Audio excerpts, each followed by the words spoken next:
Pierre Gilbert est un prospectiviste, auteur spécialisé sur l'adaptation bio-inspirée aux risques climatiques et cofondateur de Sator.fr, la plateforme des savoirs d'avant-garde.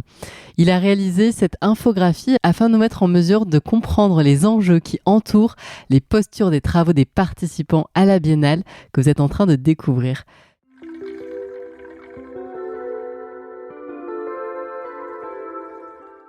S'élever grâce au vivant.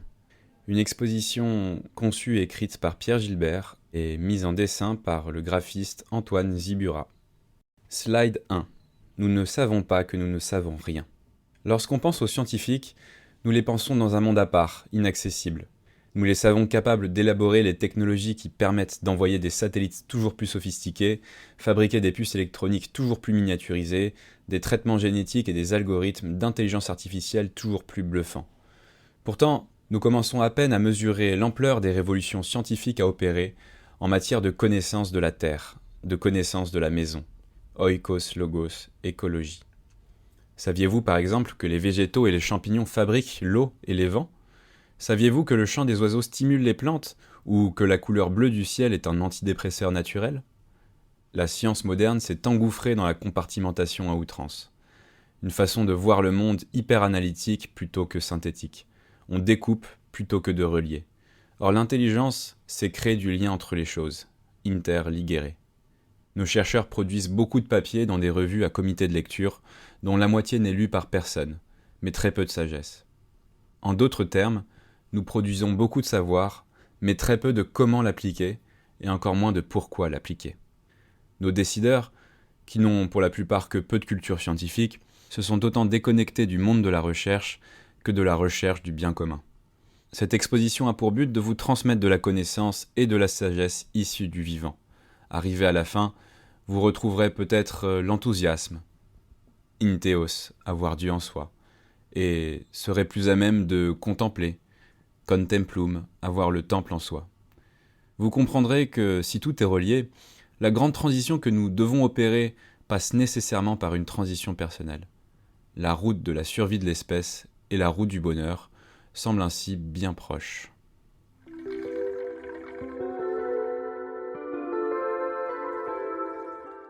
Slide 2. Les cycles intérieurs qui nous constituent. Puisqu'il faut bien commencer ce voyage quelque part, partons de notre corps, temple de notre esprit, qui, nous allons le voir, est à l'image de notre planète, a fortiori quand on parle de flux et de cycles de matière. Nous sommes constitués à 65% d'eau, 18% de carbone, 3% d'azote, 1,5% de calcium et 1% de phosphore. Bien sûr, il ne faut pas confondre atomes et molécules. L'eau, par exemple, est constituée d'hydrogène et d'oxygène. Ces atomes se combinent en quelques 300 types de molécules dans notre corps. Mais cette présentation expose chaque grande famille de substances qui sont apportées chacune par un grand cycle à l'échelle de la planète. En effet, notre corps est un flux et non un stock. Nos cellules se renouvellent constamment, au point où nous changeons intégralement de corps tous les 15 ans. C'est une moyenne. Les cellules de la peau sont remplacées tous les mois, tandis que nos neurones ne se renouvellent que très peu au cours d'une vie. Ces flux d'atomes qui vont servir à construire les molécules puis les cellules construisent avec le reste du vivant les grands flux de la Terre. Tout est fractal, c'est-à-dire de forme similaire, quelle que soit l'échelle à laquelle on regarde.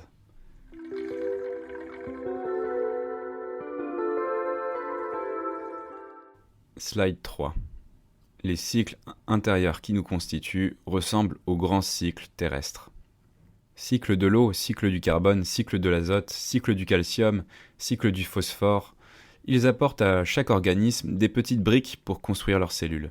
Pour visualiser comment il répartit la matière, il faut imaginer que, comme pour un réseau routier, il y a les grandes boucles planétaires, les autoroutes, puis les boucles locales, à l'échelle d'un écosystème, les départementales, et les micro-boucles à l'échelle des organismes, les petits sentiers.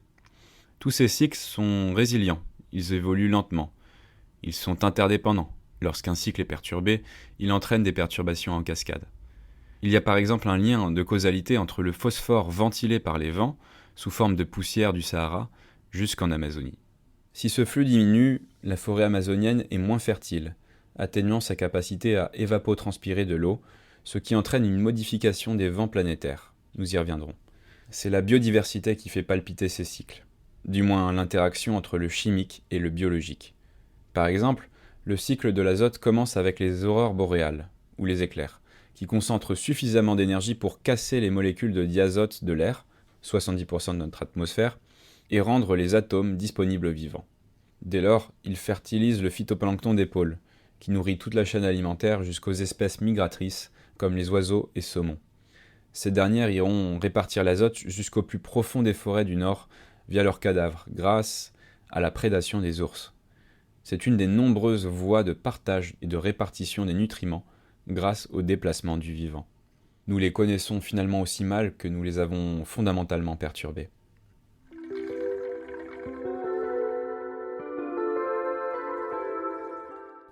Slide 4. Les cycles de nos alliés intérieurs. Le tableau de nos cycles intérieurs ne serait pas complet sans évoquer les composantes vivantes qui nous constituent.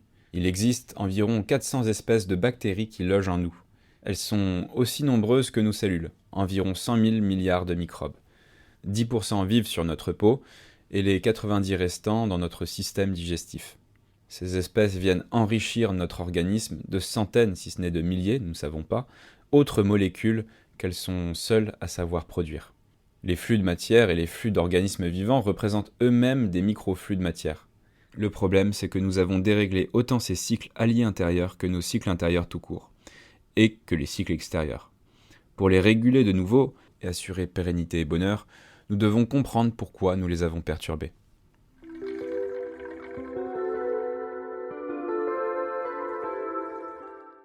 Slide 5. La grande accélération de l'Anthropocène. Dans l'histoire de l'Anthropocène, la Deuxième Guerre mondiale marque une rupture, ou plutôt la grande accélération. Avant, malgré la révolution industrielle, la croissance de la consommation de matière et d'énergie était globalement linéaire. La population augmente, donc consomme plus. Le conflit marque un passage à une croissance géométrique ou exponentielle. La population augmente et chacun consomme plus. En 4 ans, les États-Unis de Roosevelt multiplient leur production industrielle par 4. Jamais des capacités productives n'auront été multipliées de la sorte en si peu de temps. L'énergie du pétrole a été entièrement libérée au service de la machine de guerre. Un GIs de la Deuxième Guerre mondiale consomme 100 fois plus de pétrole qu'un GIs de 14-18. Dans la guerre, tout est tourné vers la puissance de feu, pas de l'économie d'énergie ou de matière. La guerre est donc l'exact inverse de la philosophie de la nature, c'est-à-dire consommer le moins possible d'énergie et de matière, et éviter au maximum le conflit, qui mobilise des ressources pour rien sur le plan évolutif. Or, notre industrie s'est structurée autour et par l'industrie de guerre, et n'a jamais vraiment changé depuis. Que ce soit la chimie, la métallurgie, le ciment, elle s'est incrémentalement améliorée dans cette voie, celle du feu.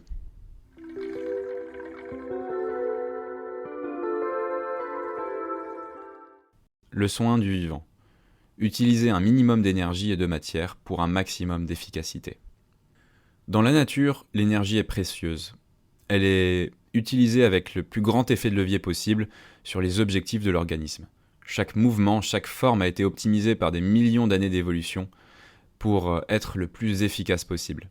Construire de la matière est aussi un processus énergivore.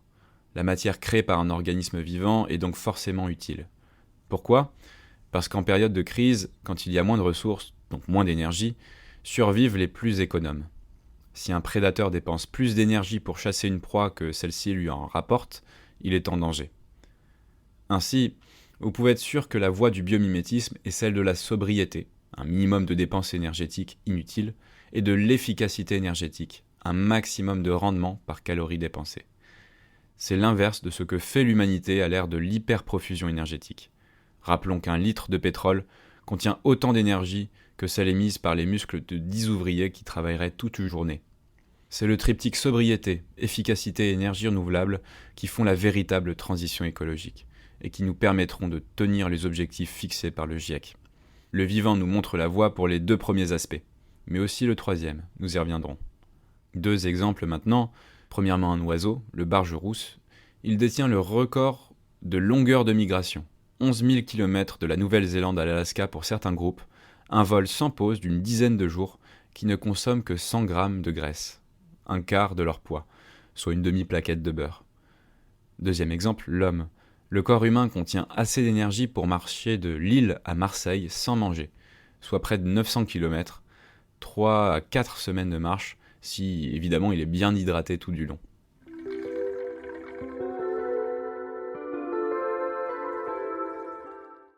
Slide 6. Remplacer les symbioses du vivant par du marché.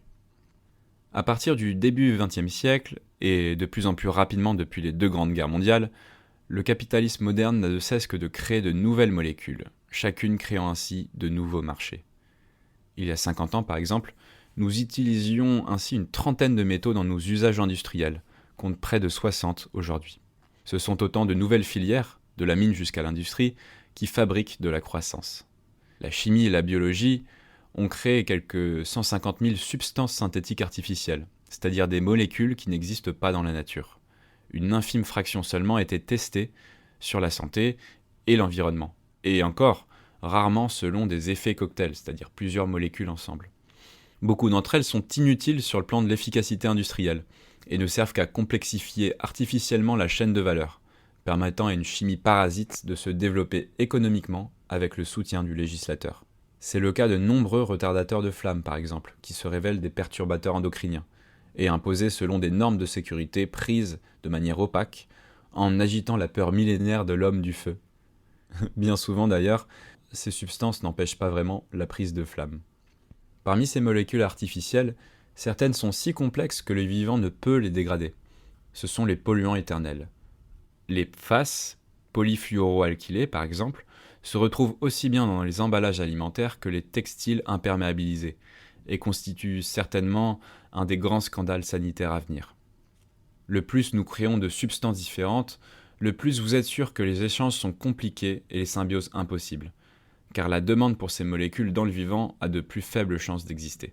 Le vivant privilégie toujours les éléments les plus abondants autour de lui pour éviter au maximum le risque de pénurie.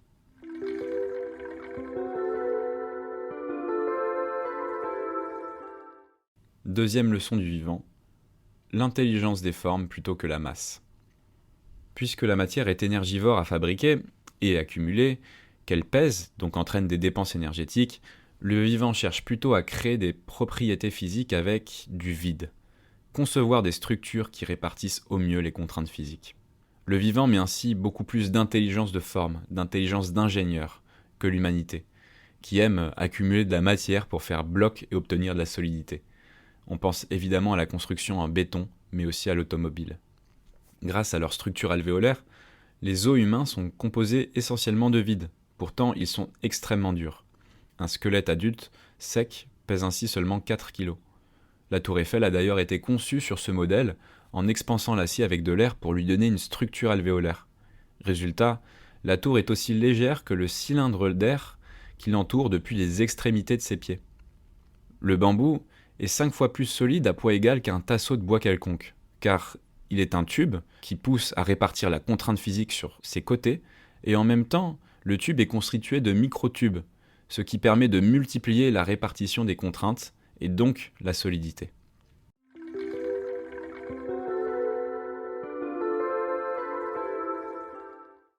Troisième leçon du vivant, faire avec ce qui est abondant. Le végétal rassemble quelques 250 000 types de molécules différentes, dont l'immense majorité nous est inconnue. Pourtant, quelques 10 000 molécules pharmaceutiques sont directement issues de 2% des plantes connues, ce qui montre l'immense potentiel de découverte qui se loge dans le vivant. Le vivant est une bibliothèque contenant des milliers d'ouvrages, et dont nous n'avons lu que les quelques premiers. Mais le point commun entre ces molécules, c'est qu'elles ne sont que des combinaisons d'atomes très présents tout autour de nous, comme l'oxygène, le calcium, l'hydrogène, le carbone, l'azote, le phosphore, etc.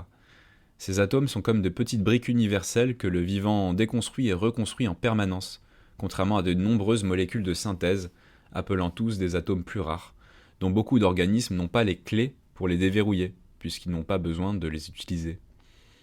Les métaux sont ainsi peu utilisés dans le vivant, à part comme porteurs d'oxygène comme le fer dans le sang, et en catalyseur pour certaines molécules comme le cuivre, le zinc, etc. En somme, le vivant fait avec ce qui est disponible autour de lui. Et pour varier les performances, plutôt que d'utiliser des matériaux différents, il préférera tendanciellement agencer avec intelligence ce qui est disponible pour obtenir des propriétés spécifiques. Quelques exemples maintenant. Seul l'escargot aux pieds armurés utilise par exemple du fer dans sa coquille, pour une très fine couche, et cela ne le rend pas plus solide que les spécimens de son espèce qui n'en utilisent pas. Sa coquille est constituée de 3 couches. La couche externe, fine, constituée de sulfure de fer donc, et une couche intermédiaire, plus épaisse, de chitine, donc c'est la famille des glucides, c'est un sucre, et une couche interne d'aragonite, c'est une forme de calcaire. Des chercheurs du MIT ont déterminé que la combinaison spécifique de ces différents matériaux et leur microstructure permettent une très grande résistance à la pénétration en dissipant l'énergie. L'ormeau, quant à lui, possède une coquille aussi solide, à épaisseur égale, que le blindage du char Leclerc. Pourtant, elle n'est faite que de petites plaques de carbonate de calcium, donc calcaire empilées. Ce petit miracle n'est dû qu'à de l'intelligence des formes de structure, capable de répartir la force du choc sur une très grande surface cumulée.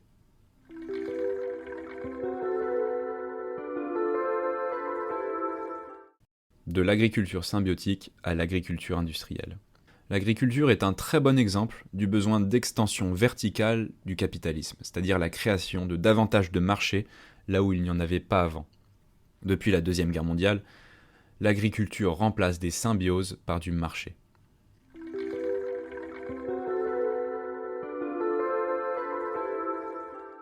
Quatrième leçon du vivant, la symbiose vaut toujours mieux que la concurrence. En relation avec la première loi du vivant, l'économie de l'énergie, la concurrence est une dépense d'énergie superflue. On ne parle pas ici de prédation, mais bien de concurrence, c'est-à-dire de lutte pour une même ressource ou un même territoire. Dans le vivant, cela existe très peu. Vous avez rarement 2 espèces différentes qui luttent pour la même chose et qui occupent le même rôle dans la chaîne alimentaire. La concurrence mobilise des ressources pour rien.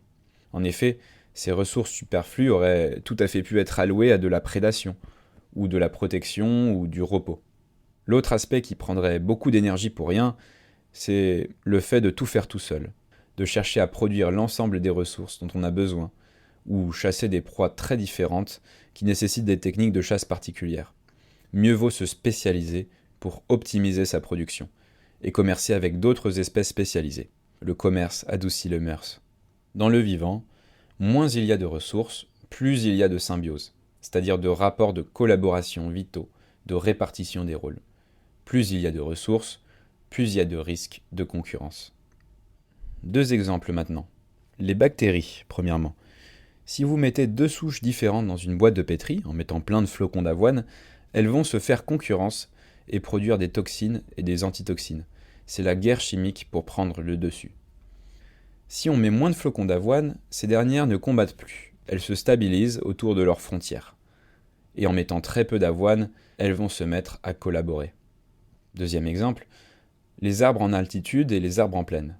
Pour une même espèce d'arbre, le fait d'en retirer un dans une vallée, où la terre est riche et le climat est plus doux, fait que les arbres aux alentours poussent mieux, comme si on retirait un concurrent. En revanche, si on en retire un en altitude, où les ressources sont moins abondantes et le climat plus rude, eh bien les arbres aux alentours vont rapetisser, comme si on retirait un partenaire.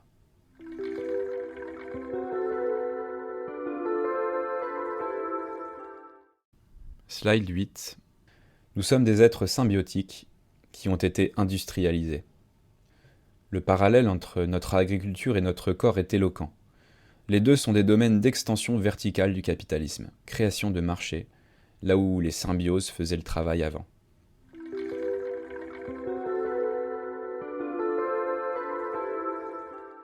Cinquième grande leçon de la nature, l'épigénétique est plus rapide que la génétique.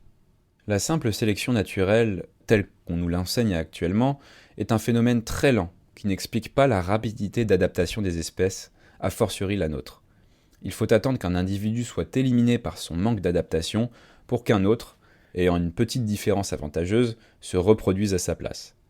On estime ainsi qu'il faudrait 40 000 ans de sélection naturelle pour qu'un gène change complètement à l'échelle d'une espèce, si l'environnement n'a pas changé entre-temps, bien sûr.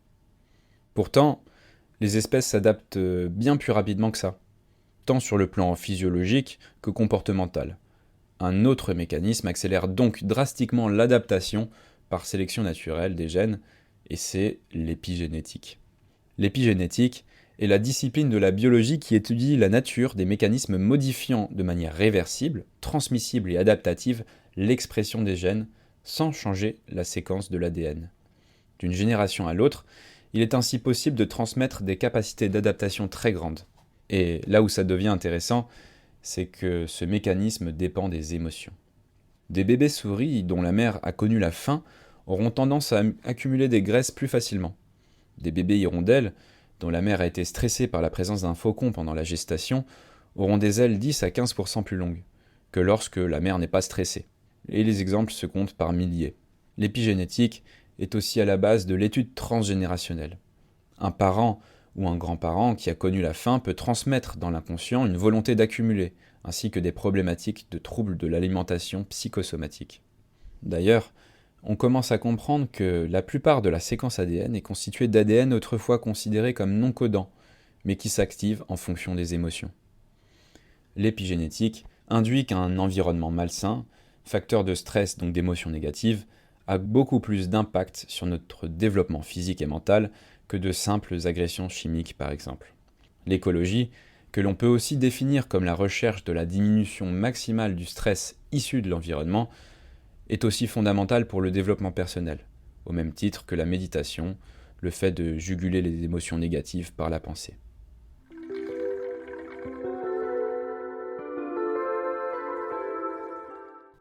Slide 9. Nous nous sommes dénaturés. Une étude importante d'une équipe franco-allemande vient de paraître sur notre éloignement physique comme mental de la nature à travers le monde. Physiquement, la distance entre le lieu de vie et espace naturel s'accroît désespérément, 9,7 km en moyenne, environ 16 km en France. 640 mètres ont été perdus en moyenne par personne dans le monde en 20 ans. La nature s'éloigne irrémédiablement.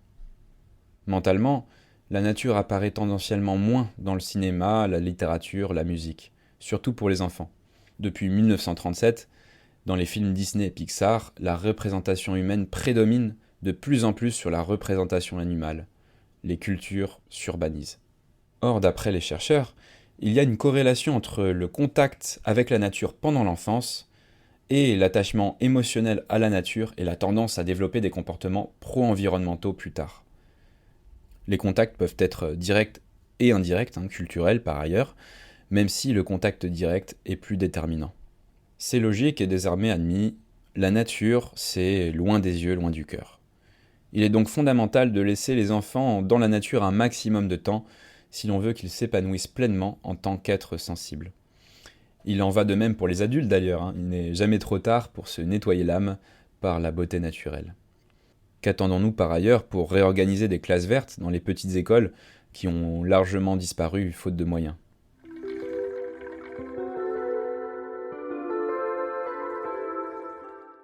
Sixième grande leçon de la nature, l'adaptation passe par le plaisir. La biophilie est la science qui étudie comment nous tissons un lien de bien-être avec la nature. Proposée initialement par le biologiste américain Edward Wilson, cette discipline, par définition transversale, permet de faire des bonds scientifiques de géant sur la question du rapport au bonheur. C'est assez logique sur le plan de la sélection naturelle et de l'épigénétique d'ailleurs. Si on aime un environnement en particulier, il y a plus de chances que l'on y reste et donc que l'on s'adapte encore mieux à ses particularités sur la durée. Lorsqu'on aime un environnement, on stresse ainsi de moins en moins, et ce qui permet une meilleure expression génétique. L'amélioration de l'environnement, y insuffler de l'amour, c'est donc finalement se donner de l'amour à soi-même et en donner à ceux qu'on aime aussi. Quelques exemples maintenant. De nombreuses découvertes autour de la couleur bleue et ses effets sur le cerveau sont aussi stupéfiantes que logiques quelque part. On a par exemple découvert que le spectre situé entre 460 et 500 nanomètres, qui correspond aux longueurs d'onde de bleu que l'on retrouve dans le ciel, et particulièrement dans le ciel matinal d'ailleurs, stimule un pigment photosensible dans la rétine appelé mélanopsine. Celui-ci active à son tour le circuit cérébral qui stimulerait la libération de noradrénaline, un neurotransmetteur important dans l'attention et la mémoire de travail. Le ciel du matin, que nous voyons désormais trop peu, favorise notre bonne activité cérébrale. Autre exemple, les arbres libèrent dans l'air des petites particules pour communiquer entre eux, qu'on appelle des phytoncides. Ce sont des terpènes, sorte d'antibiotiques naturels volatiles. Et pour cause, au Japon, les bains de forêt, les shirin-yoku, sont désormais prescrits médicalement, car quelques heures au milieu des arbres induit une baisse durable du cortisol, l'hormone du stress, ainsi qu'une augmentation significative des lymphocytes NK, les chasseuses de cellules cancéreuses. Bref, le système immunitaire s'en trouve boosté pour plusieurs jours, voire plusieurs semaines. Toutes ces découvertes en matière de biophilie induisent des politiques publiques stimulantes, colorer les intérieurs, faire revenir du végétal et de la biodiversité partout où c'est possible, prescrire de manière préventive des séminaires en forêt, etc. etc.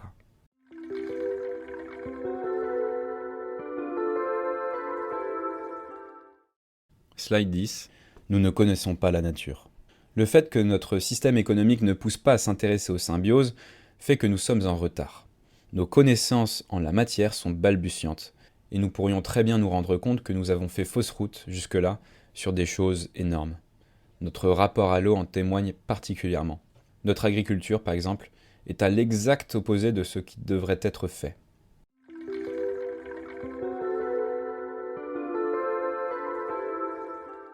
Slide 11. Les plantes créent l'eau. Saviez-vous que les plantes créent l'eau ? Saviez-vous qu'elles créent de l'eau de plusieurs manières ? C'est contre-intuitif car nous avons appris que les plantes évapotranspirent de l'eau et qu'il faut donc les arroser.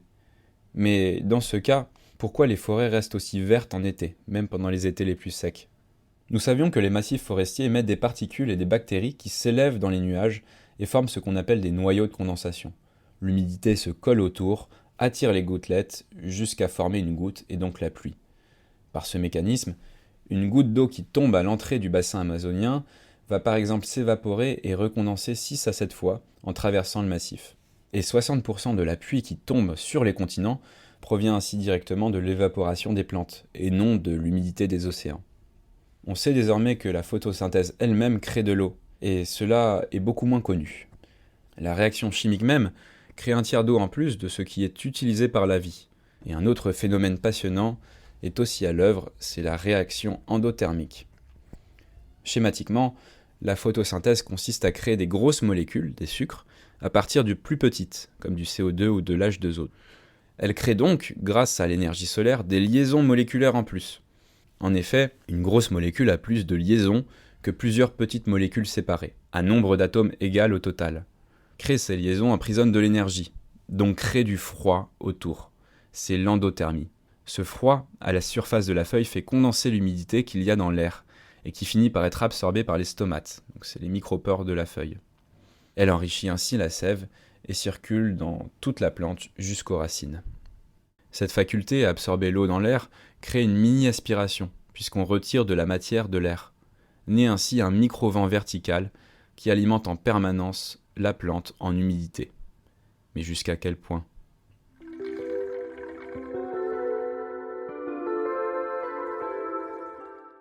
Slide 12. Le champignon maintient la pression osmotique et fait pleuvoir. L'autre grand inconnu du vivant, c'est le monde fongique. Assimilé dans l'inconscient à quelque chose de dangereux, la science la plus récente tend à montrer qu'il est au contraire le règne qui relie animal, végétal, minéral et eau. Nous découvrons par exemple son rôle incroyable dans le cycle de l'eau. L'eau qui est absorbée par la plante depuis l'air passe dans la sève, et c'est le mycélium qui régule la pression osmotique. Autrement dit, les champignons injectent de l'eau depuis le sol quand la sève est trop dense, et extraient l'eau vers le sol quand elle est trop liquide. Cette eau, stockée dans le sol, s'écoule en partie pour alimenter les aquifères, c'est-à-dire les nappes phréatiques de surface, et faire jaillir les sources. Nous découvrons également que les spores des fungi ont un rôle important dans le déclenchement de la pluie. Ils sont libérés par le sporophore, la partie externe du champignon que nous connaissons tous. Et dans les zones tropicales en particulier, les spores rejoignent les microparticules émises par les arbres pour créer des noyaux de condensation dans les nuages et déclencher le processus de pluie. Les champignons ont tout intérêt à maintenir la plante qu'ils symbiotisent dans la meilleure santé possible. Ce sont eux qui connectent le monde minéral au monde vivant à travers leur capacité à dégrader la roche avec des acides pour en extraire des minéraux assimilables qu'ils échangent avec les plantes contre du sucre. Dans une poignée de sols de nos forêts tempérées, on ne compte pas moins de 100 km de réseaux fongiques, répartis entre plusieurs dizaines, voire centaines d'espèces différentes, dont chacune possède des affinités particulières avec certains types de plantes.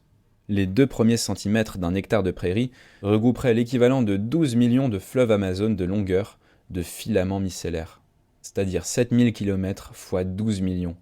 Une terre déforestée peut par ailleurs perdre jusqu'à 95% de son réseau fongique. Conséquence logique de ces découvertes, il faut cesser l'utilisation des fongicides qui abîment de manière indifférenciée les mycéliums.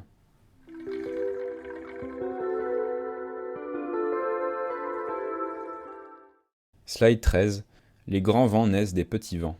Tout est fractal, et en cela nous découvrons que les micro-vents issus de la captation de l'eau dans l'air par les plantes font naître les grands vents. C'est la théorie, plus ou moins acceptée dans le monde scientifique, de la pompe biotique. Les grands massifs forestiers du monde aspirent l'air humide des océans en cumulant autant de milliards de micro-dépressions provoquées par chacun des arbres qui soustrait la vapeur d'eau à la colonne d'air. Cet air plus sec peut donc aspirer plus de vapeur d'eau qui est acheminée depuis l'océan sous forme de vent. Ainsi, la pompe biotique, couplée au mouvement de la rotation de la Terre, la force de Coriolis, et au mécanisme de convection physique, crée la majorité des vents, et donc aussi des courants marins. Les chercheurs estiment que, sans ce mécanisme de la pompe biotique, l'eau des continents retournerait presque intégralement à l'océan en 10 ans. Depuis que l'humanité est humanité, la moitié du couvert forestier de la planète a disparu. La conséquence logique de tout ça, c'est que plus nous plantons d'arbres, plus nous régulons le cycle de l'eau, plus nous amorçons la pompe des vents qui amènent l'humidité du large. Et cette régulation s'opère à toutes les échelles.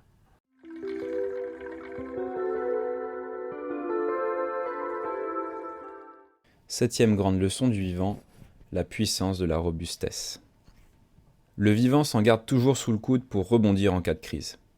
À ce titre, la robustesse est toujours privilégiée par rapport à la surperformance. Le vivant fait des réserves et fonctionne souvent de manière sous-optimale par rapport à ses capacités théoriques.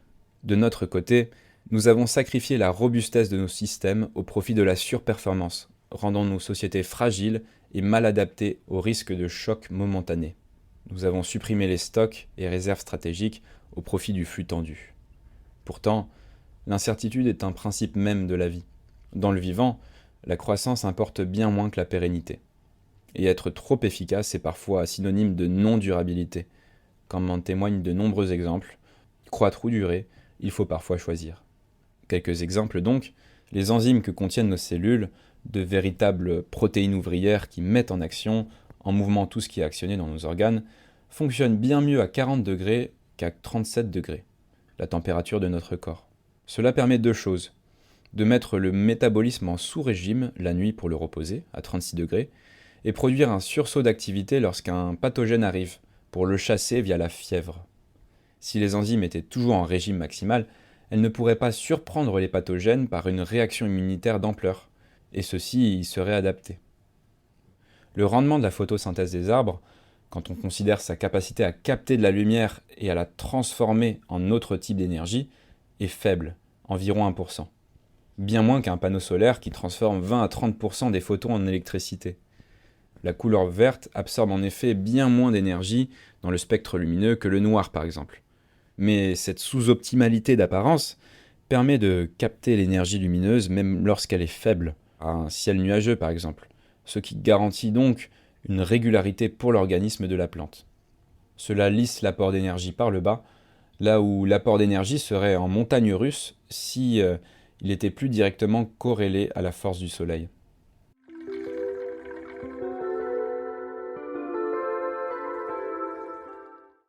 Le déclin de la créativité. Depuis quelques décennies, nous n'avons plus connu l'innovation de rupture, mais que des évolutions incrémentales, c'est-à-dire des améliorations de ce qui existe déjà. On réduit la taille des microprocesseurs pour nos téléphones portables, par exemple, par opposition aux années 1900-1970, qui ont vu naître de nouvelles grandes technologies, de l'avion au radar, Internet, la radio, l'énergie atomique, la physique quantique et le courant alternatif, par exemple. Depuis une trentaine d'années, le quotient créatif de nos sociétés s'est comme effondré. Nous ne sommes plus capables de nous mobiliser collectivement pour opérer des révolutions scientifiques d'ampleur qui serviraient par exemple à décarboner l'énergie. Nous ne sommes par ailleurs plus capables d'opérer des révolutions culturelles également. Par exemple, sur notre culture de la consommation. Attention, nous ne parlons pas là du niveau de créativité individuelle qui lui augmente, mais bien d'une chape systémique qui bloque le passage de l'innovation à la grande échelle. Plusieurs effets de système peuvent ainsi être évoqués. Le renfermement du monde de la recherche sur lui-même, l'inertie induite par le système financier, le système politique qui attise la peur du changement, etc. etc.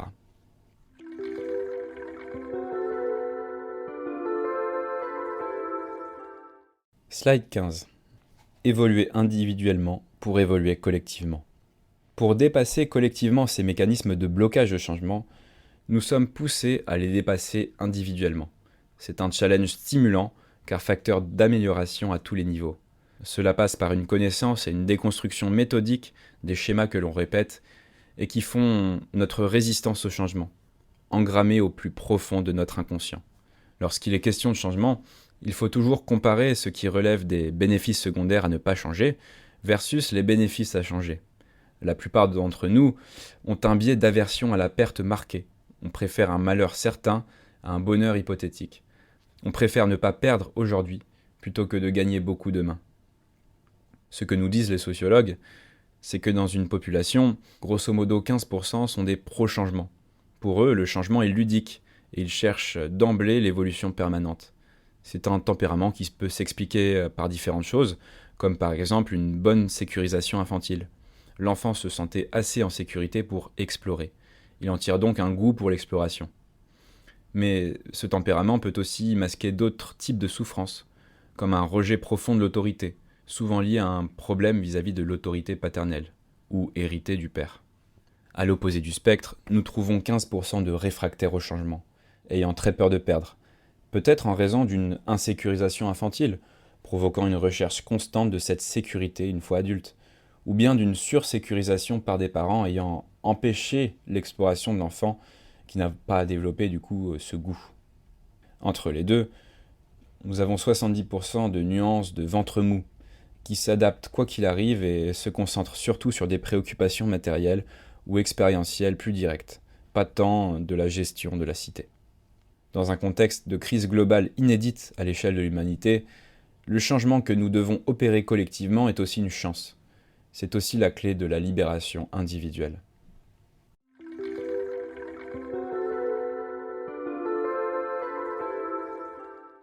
Slide 16. Tout est fractal, l'esprit comme la nature. Si nous devions résumer, dans la nature tout est fractal. Les petits ruisseaux forment les grandes rivières, tout comme les arbres forment les grands vents. C'est aussi le cas des changements au niveau de la société, des changements d'une ampleur compatible avec la vitesse avec laquelle nous sommes appelés à nous adapter. Travailler sur soi pour faire avancer la société, et faire avancer la société pour permettre aux individus d'évoluer. En somme, on pourrait dire travailler sur soi pour faire avancer la société, et faire avancer la société pour permettre aux individus d'évoluer. En effet, les grandes avancées en matière d'épigénétique nous montrent à quel point notre environnement détermine notre expression génétique. La réduction du stress au travail, du bruit, de la pollution chimique et hormonale, des risques climatiques, l'augmentation de l'énergie vitale, tout cela s'organise individuellement, politiquement et culturellement. En cela, c'est une bonne nouvelle, c'est à portée de main. Tout est question de culture. L'ampleur de la victoire culturelle des conservateurs se mesure aussi au fait que nous assimilons le réchauffement climatique à effondrement, malheur et barbarie, le scénario Mad Max. En réalité, le bonheur ne dépend pas des températures extrêmes que nous vivons l'été et des autres aléas climatiques. On peut être plus heureux dans un monde à plus 3 degrés si, et seulement si, la société est adaptée au maximum, avec des villes végétalisées, une agroécologie résiliente, des activités professionnelles avec plus de sens, du temps libre, des mécanismes de solidarité, des services publics de qualité, des paysages renaturés, des capacités productives relocalisées, un sursaut de biodiversité aussi, car le vivant n'est pas modélisable, etc., etc. Certes, les disruptions météorologiques seront plus nombreuses et violentes, mais ce ne sont pas elles qui prennent généralement une part importante du temps de cerveau des gens. Ce qui occupe notre esprit, ce sont plutôt les relations, les réalisations, les divagations. Alors, pourquoi penser que nous serions beaucoup plus malheureux si les canicules sont plus longues, mais par ailleurs nos villes plus fraîches et plus vertes ? Une chose est sûre, les grandes choses ne se font pas seules, tout comme les grands personnages de l'histoire ne se font jamais seuls. Mais avant de remplir le verre des autres à travers l'action collective, il faut veiller à ce que sa carafe soit pleine. Autrement dit, Veiller à son épanouissement personnel et sa bonne santé psychique est une condition à l'apport maximal pour le collectif.